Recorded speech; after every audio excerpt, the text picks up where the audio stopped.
فأنا ناصح لإخواني بالصدع بالحق تبيض وجوههم. السكوت في مسألة الحزبية يضرها، فاصدع بما تؤمر وأعرض عن المشركين. سلامي على دماج ورجالها والشيخ يحيى ودار العلم يا سعد بانيها. Bismillahirrahmanirrahim. Alhamdulillahi rabbil alamin. Asyhadu an la ilaha illallah wahdahu la syarikalah wa asyhadu anna Muhammadan abduhu wa rasuluh. Allahumma shalli ala Muhammadin abdika wa rasulik wa ala alihi wa ashabihi ajma'in, amma ba'd. Kita lanjutkan pembahasan Kitabus Shiyam dari Tawdihul Ahkam, masuk ke muka surat 494. Qala al-Hafidz Ibnu Hajar rahimahullah, al-hadisus sadis wal khamsun ba'da khamsimi'ah. Hadis yang ke-556. Wa an Aisyah radhiyallahu anha, Ummul Mukminin, Ummu Abdillah Siddiqah bintu Siddiq. Baik. Anna Nabiyya sallallahu alaihi wasallam iktahala fi Ramadan. Bahwasanya Nabi sallallahu alaihi wasallam bercelak di waktu Ramadan wa huwa shaim, dalam keadaan beliau berpuasa. Rawahu Ibnu Majah bi isnadin dhaif. Diriwayatkan oleh Ibnu Majah dengan sanad yang lemah. Wa qala Tirmidzi la yasihu fi hadzal bab syai'. Kata Tirmidzi, tak ada yang sahih dalam bab ini sedikit pun. Ahadisul iktihal. Waradat ahadisu tujizul iktihal li shaim wa ahadisu tamna'u shaima min. Telah datang hadis-hadis yang membolehkan orang yang berpuasa bercelak dan hadis-hadis yang melarang orang yang berpuasa dari bercelak. Binaan ala hadza ta'arud, bina di atas pertentangan ini, kontradiksi ini, faqad rakhasa fihi ba'dul ulama, sebagian ulama meringankan, yaitu memperbolehkan bercelak pada waktu sedang berpuasa. Wa minhum al-Imam Syafi'i wa Syekhul Islam Ibnu Taimiyah wa Ibnul Qayyim wa ghairuhum. Di antara mereka adalah Imam Syafi'i, Syekhul Islam Ibnu Taimiyah, Al-Imam Ibnul Qayyim dan yang lainnya. Wa mana'ahu ba'duhum, sebagiannya melarang itu. Wa minhum al-Imamu Ahmad wa Ishaq wa Sufyan. Di antara mereka adalah Imam Ahmad, Ishaq, Sufyan, Ibnul Mubarak. Wal ahaditsul lati tujizul iktihala lisaim, hadis-hadis yang memperbolehkan orang berpuasa bercelak. Wal ahaditsul lati tamna'u minhu, hadis-hadis yang melarang dari bercelak. Kulluha ahaditsu dhaifah, semuanya adalah hadis-hadis yang lemah. La taqumu biha hujjatun li tarafain, tidak tegak dengannya hujjah untuk kedua belah pihak. Wa hadza tarfun minha, ini sebagiannya. Kemudian beliau akan menyebutkan dalil-dalil itu. Baik, kalau memang tidak ada yang sahih, kenapa Al-Hafidz Ibnu Hajar menyebutkan itu? Dijelaskan oleh sebagian ulama, bukan beliau berhujjah dengan hadis yang lemah, tetapi tujuannya adalah untuk menjadikan ini sebagai kelengkapan di dalam pembahasan fikih yang dibina di atas hadis, yaitu ada pembahasan terkait dengan celak. Walaupun hatinya dhaif, tetapi di balik itu akan ada pembahasan berdasarkan ijtihad para ulama. Jadi bukannya berdalilkan dengan hadis yang dhaif, tetapi menunjukkan bahwasanya pembahasan ini juga ada. Pembahasan masalah celak juga ada terkait dengan puasa. Baik, hanya saja tidak boleh disandarkan kepada Nabi, tetapi disandarkan kepada ijtihad ulama. Lihat siapa yang hujahnya terkuat, itulah yang dipakai, itulah yang diambil. Baik. Dari sisi yang lain, ini untuk menutup tuduhan, karena hatta di zaman Al-Hafidz Ibnu Hajar ada sebagian orang yang tidak suka pada beliau, dan itu selalu pola-pola seperti itu akan selalu ada. Makanya beliau, yaitu jangan sampai orang menuduh, kitab Adillatul Ahkam dia tidak lengkap, tidak membahas masalah kahal, padahal di kalangan salaf sendiri ini sudah ada pembahasan. Maka beliau menyebutkan, bahkan beliau pun membahas juga, menyebutkan dalilnya, walaupun yang rajih apa, itu disebutkan di dalam syarah-syarah.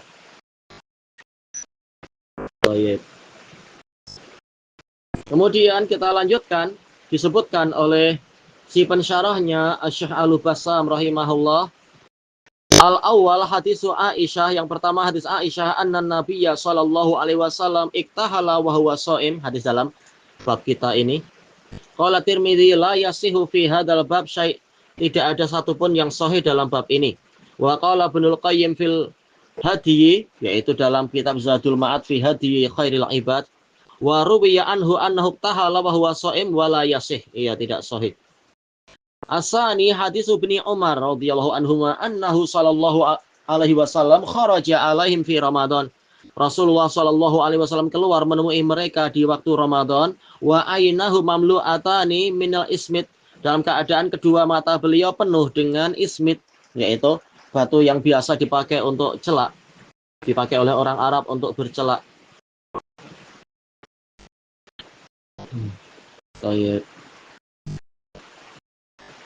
Dan hadisnya sahih, perintah Nabi Shallallahu Alaihi Wasallam, yaitu apa? Iktahilu bil ismit, hendaknya kalian bercelak dengan ismit. Fa innahu yajlul basar, karena dia akan menjernihkan pandangan mata. Wa yumbitu sya'ar, dan menumbuhkan rambut, yaitu bulu mata. Kemudian dalil disebutkan di sini, rawahu Tirmidzi wa qala la yasih anin Nabi sallallahu alaihi wasallam fi hadzal bab syai', tak ada yang sahih. Bukan maksudnya iktihal dengan ismi tak sahih, bukan, tapi terkait dengan masalah puasa. Qala Ibnul Qayyim fil Hadyi la yasih. As-salis hadis Ma'bad ibni Haudzah radhiyallahu an, anna Nabiyya sallallahu alaihi wasallam amara bil ismitil murawwah. Nabi memerintahkan untuk memakai ismit yang murawwah. Dijelaskan oleh Ibnul Asir rahimahullah al-Jazari di dalam kitab An-Nihayah. Maksudnya murawwah adalah mutayyab bil misik, yaitu diwangikan dengan kasturi. Ka'annahu ja'ala lahu raihatan tafuhu ba'da allam takun laha raihah. Seakan-akan dia menjadikan, yaitu pembuatnya, produsennya, menjadikan ismit itu memiliki aroma yang wangi, yang menyembur keluar setelah sebelumnya dia tidak memiliki aroma wangi. Waqal liyatakhi as-shaim, hendaknya orang yang berpuasa menjauhinya, menghindarinya. Ini diriwayatkan oleh Abu Dawud. Imam Ahmad mengatakan hadisun mungkar. Waqala Ibnu Ma'in hadza hadisun mungkar, ini hadis mungkar. Qala Ibnu Adi hadza hadisun mauquf. Wa qala al-Baihaqi la yasbut marfu'an, tidak sahih secara marfu'. Qala Ibnul Qayyim la yasih. Wa idza lam tasbutil ahadisul mujizah walal ahadisul mani'ah, kalau tidak sahih hadis yang memperbolehkan ataupun juga hadis yang melarang, fasahih ma dhahaba ilaihi jumhurul ulama, maka yang sahih adalah pendapat jumhur ulama min istishabil bara'atil asliyah, yaitu kita menyertakan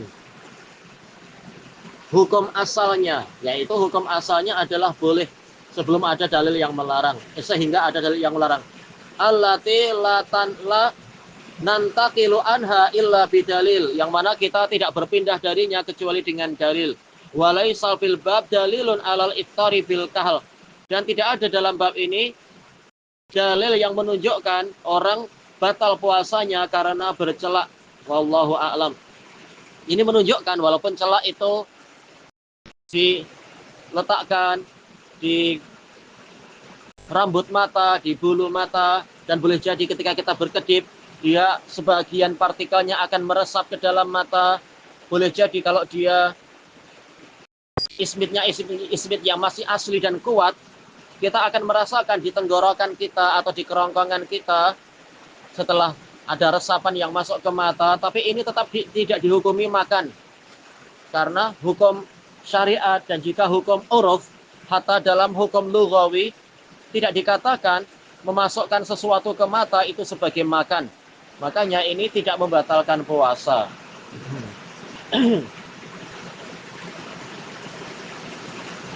Baik. Kemudian faedah al-mufattirat qisman. Pembatal-pembatal puasa terbagi menjadi dua. Al-awwal mujma'un alaihi bainal ulama, telah disepakati di kalangan ulama. Wa huwa, yang pertama, ar-riddah anil Islam, murtad dari Islam. Qala ta'ala la in asyrakta la yahbatanna amaluk. Kalau engkau berbuat syirik maka amalanmu akan gugur. Yang kedua, al-aklu wasyurbu amdan, makan dan minum dengan sengaja. Wa minhu ad-dukhan, yaitu rokok. Ya, merokok. Rokok ini punya partikel-partikel yang berat di dalam tenggorokan dan juga di dalam badan kita. Walaupun nampak dia mampu terbang, tapi dia memiliki jurm, kata para fuqaha, yaitu ada zatnya, zat yang kalau bertumpuk-tumpuk dia memiliki bobot, memiliki suatu berat tertentu. Dia adalah, makanya kalau orang Arab mengatakan syurbud duhan, merokok, syurbud duhan, dikatakan syurb, menghirup. Sementara kita tahu makanan dan minuman bisa saja masuk lewat hidung dan akan menimbulkan rasa kenyang atau rasa kuat atau rasa hilang haus barangkali, walaupun masuknya lewat hidung, karena hidung dengan mulut memiliki penghubung yang sama-sama mampu memasukkan benda sampai ke perut. Hidung dan mulut punya hubungan. Maka ini membatalkan puasa walaupun lewat hidung misalkan. Dan kita tahu rokok bukan hanya lewat hidung, dia lewat mulut juga. Qala ta'ala wa kulu washrabu hatta yatabayyana lakumul khaytul abyadu minal khaytil aswadi minal fajr summa atimmus siyama ilal lail. Makanlah dan minumlah sehingga jelas bagi kalian benang putih dari benang hitam, yaitu fajar. Kemudian sempurnakan puasa sampai datangnya malam. Yang ketiga, al-jima' wa huwa taghyibu hasyafati dzakar fil farj, yaitu memasukkan zakar, kemaluan laki-laki itu sampai ke faraj. Ya, kepala kemaluan laki-laki masuk ke kemaluan perempuan. Kubulan kana au duburan, baik yang depan atau yang belakang. Walau fi bahimah, sampai walaupun pada hewan, itu dikatakan jima' juga dalam masalah membatalkan puasa. Fayuftiru kulla fayuftiru kullun minal wati' wal mautu. Maka yang melakukan dan yang menjadi korbannya, menjadi objeknya akan berbuka juga, yaitu batal puasanya. Al-mutawi, yang menaati. Adapun yang dipaksa, namanya dipaksa di luar niat dia, ini lain pembahasannya. Tentunya ini yang dimaksud ya, yang dari jenis manusia ya. Hewan tidak dikatakan puasanya batal, hewan-hewan. Tapi pembahasan secara umum ini semua dikatakan membatalkan puasa. 5 fil Bukhari wa Muslim min hadisi Abi Hurairah radhiyallahu an. Berdasarkan hadis Abi Hurairah radhiyallahu an, muttafaqun alaih. Ja'a rajulun ilan Nabi sallallahu alaihi wasallam faqala halak. Seorang lelaki datang pada Nabi sallallahu alaihi wasallam seraya mengatakan, saya binasa. Qal wa ma ahlakak, apa yang membuat engkau binasa? Qal waqatu fi imra'ati fi Ramadan. Saya menggauli istri saya di bulan Ramadan. Ini menunjukkan orang itu tahu dia melakukan maksiat yang besar, dan maksiat yang besar akan menimbulkan kebinasaan. Maksiat kecil pun tidak boleh diremehkan. Qal hal tajidu raqabah, apakah engkau mendapati hamba sahaya, yaitu untuk dibebaskan sebagai kafarah? Qala la, tidak. Qal fahal tastati'u an tasuma syahraini mutatabi'ain, apakah engkau mampu berpuasa 2 bulan berturut-turut? Qala la, tidak. Qal fahal tajidu ma tutaimu sittina miskina, apakah engkau mendapatkan apa yang mampu dengan itu engkau memberi makan 60 orang miskin? Dia mengatakan tidak. Al-hadis ini menunjukkan bahwasanya jima itu membatalkan puasa. Kemudian yang keempat, inzalul mani bi ikhtiyarih, mengeluarkan mani dengan pilihannya, bukan karena tidak sengaja, tapi dia yang sengaja melakukan itu. Bimubasyaratin, yaitu dengan pelukan yang mengandung syahwat. Madunal faraj, yang tidak sampai bersentuhan kemaluan. Kalam, seperti memegang. Awil qublah, mencium. Au ghamzah, yaitu menggenggam, meremas. Wa nahwiha. Au al musahaqah, atau memang sengaja menyentuh-nyentuhkan kemaluan. au alistimna atau dengan onani, masturbasi. Li'anna nuzula syahwah karena yaitu turunnya syahwat yaitu mengikuti syahwat mani tadi itu,